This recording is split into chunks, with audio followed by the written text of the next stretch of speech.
No one parent better than God. I tell you this, no one parent better than God. And I know that sometimes you might wonder, what kind of father is watching his child go through such failure, such disappointment? Over and over again, God, you have said you love me. I am your child. At what point do you get moved to help your child? You see my pains, you see the things that I go through. And most, to crown it all up, you're wondering why God is silent through all of this. I'm telling you that true in all of that is good parenting. In all of that is good parenting. And I'm saying this as a parent myself. I've always not understood why certain things, I go through certain things and God is just silent. I know you love me, Father. But why are these things happening? And why are you not saying anything? Why are you not stopping it? But something happened that changed my whole view about it. A few weeks ago, we had a church program, a social church program, where they would ask you if you have a talent you want to display, if you have jokes, if you want to dance, and all that. So it was a social event. A few minutes before the event started, I signed up my daughter. My daughter is 4 years. I signed her up.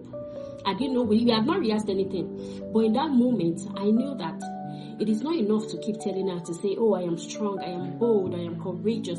I wanted her to put it into actions. So a few minutes before, I remember my husband asking me, oh, did you plan anything? Did you prepare? I said, no. I said, you know what? It's not even about the performance. So I wanted her to stand in front of adults, so many adults, and speak without being scared. It builds her confidence over time. I know that at that stage, she might not understand what she's doing or reason why I just signed her up like that. And I didn't even plan to stop there. I plan to keep doing it when an event comes up. If they ask for something, a volunteer, I plan to keep signing out. So the following day, the Holy Spirit said something to me. He said, if you as an earthly parent feel you know how to parent so much that you keep putting your daughter, you plan to keep putting your daughter out there so that to build her confidence over time. He said, so why do you have an issue with the way that I parent you? Regardless, I didn't have to explain anything to my daughter that this is why I'm doing this, because she's just 4 years, and she wouldn't even understand no matter how I try to explain to her. That's the same way when God is silent. You might not understand. I have gone through that process. I've gone through my daughter's age. I've gone through part of her future. I've gone through those processes, and I know things that can help. And there is somebody that knows the beginning to the end, and that is God. That is your Father. If He has seen the beginning, He knows the things. It's everything works together for your own good. And He's doing all of this to give you an expected end. So why can't you rest in it? It is okay for me to know that, okay, might not sit where my daughter might go there to embarrass herself, but something was building over time. She might get embarrassed the following day, but something in her was building over time. With time, she would be able to face whatever congregation, talk to people, and would not even fidget. It builds her confidence over time. When God said, let us make man in our own likeness, likeness is an imitation of the main thing. So no matter how we as earthly parents think we know how to parent, it's not even up to a fragment of God's parenting. He knows. He's not trying to punish you. He's not just silent for no reason.